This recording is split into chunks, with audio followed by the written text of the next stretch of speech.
ಕೊಪ್ಪಳದಲ್ಲಿ ಕಾರ್ಮಿಕ ಇಲಾಖೆ, ಕರ್ನಾಟಕ ರಾಜ್ಯ ಅಸಂಘಟಿತ ಕಾರ್ಮಿಕರ ಸಾಮಾಜಿಕ ಭದ್ರತಾ ಮಂಡಳಿ ಮತ್ತಿತರ ಇಲಾಖೆಗಳ ಆಶ್ರಯದಲ್ಲಿ ಜಿಲ್ಲೆಯ ವಿವಿಧ ವರ್ಗಗಳ ಅಸಂಘಟಿತ ಕಾರ್ಮಿಕರಿಗೆ ಸ್ಮಾರ್ಟ್ ಕಾರ್ಡ್ ವಿತರಣೆ ಮತ್ತು ವಿವಿಧ ಯೋಜನೆಗಳ ಕುರಿತ ಜಾಗೃತಿ ಕಾರ್ಯಕ್ರಮ ನಿನ್ನೆ ನಡೆಯಿತು.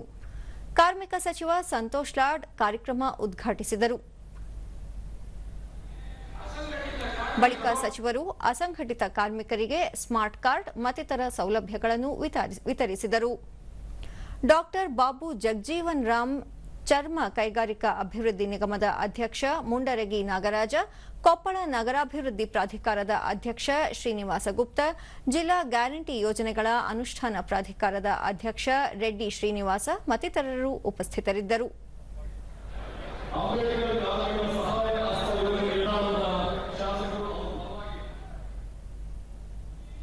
ಬಳಿಕ ಸಚಿವ ಸಂತೋಷ್ ಲಾಡ್, ರಾಜ್ಯದಲ್ಲಿ ಶೇಕಡಾ 83ರಿಂದ 85ರಷ್ಟು ಜನರು ಅಸಂಘಟಿತ ಕಾರ್ಮಿಕರ ವಲಯದಲ್ಲಿದ್ದು, ಸುಮಾರು 1,60,00,000 ಅಸಂಘಟಿತ ಕಾರ್ಮಿಕರು ನೋಂದಾಯಿಸಿಕೊಂಡಿದ್ದಾರೆ. ಅಸಂಘಟಿತ ವಲಯದ ಕಾರ್ಮಿಕರಿಗೆ ಅನುಕೂಲ ಮಾಡಿಕೊಡುವ ಉದ್ದೇಶದಿಂದ ಒಟ್ಟು 91 ವಲಯಗಳ ಕಾರ್ಮಿಕರಿಗಾಗಿ ಸಾಮಾಜಿಕ ಭದ್ರತಾ ಮಂಡಳಿ ಜಾರಿಗೆ ತರಲಾಗಿದೆ ಎಂದು ಹೇಳಿದರು.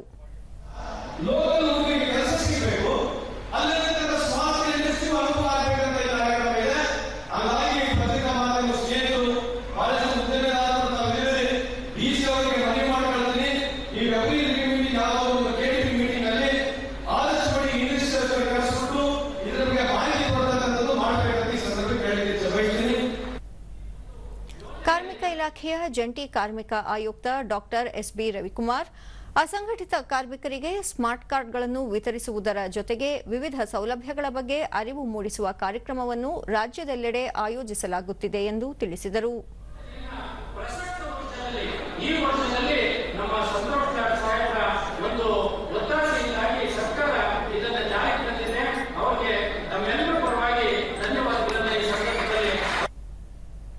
ಬಳಿಕ ದೂರದರ್ಶನದೊಂದಿಗೆ ಫಲಾನುಭವಿ ಮಹದೇವಪ್ಪ, ಕಾರ್ಮಿಕ ಇಲಾಖೆಯಿಂದ ಹಲವು ಸೌಲಭ್ಯಗಳನ್ನು ಪಡೆಯುತ್ತಿದ್ದು, ಈಗ ನೀಡಲಾಗುತ್ತಿರುವ ಸ್ಮಾರ್ಟ್ ಕಾರ್ಡ್ ಕೂಡ ಪ್ರಯೋಜನವಾಗಲಿದೆ ಎಂದು ಹೇಳಿದರು.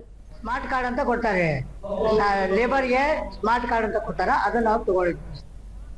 ಮತ್ತೋರ್ವ ಫಲಾನುಭವಿ ವೀರಪ್ಪ, ಅಸಂಘಟಿತ ಕಾರ್ಮಿಕರಿಗೆ ಸ್ಮಾರ್ಟ್ ಕಾರ್ಡ್ ವಿತರಿಸುತ್ತಿರುವುದು ಬಹಳ ಉಪಯುಕ್ತವಾಗಿದೆ ಎಂದರು. ನಮ್ಗ ಬಂದಿಂದ ಈ ಕಾರ್ಡ್ ನಮ್ಗ ಕೊಟ್ರ ಇದರಿಂದ ನಮ್ಗ ಮುಂದ ಒಳ್ಳೆ ಬೆನಿಫಿಟ್ ಸಿಗುತ್ತಂತಂದ ನಾವು ಅನ್ಕೊಂಡು ಬಂದು ಈ ಕಾರ್ಡ್ ಅಂತ ತೆಗೆದುಕೊಂಡಿದ್ವಿ.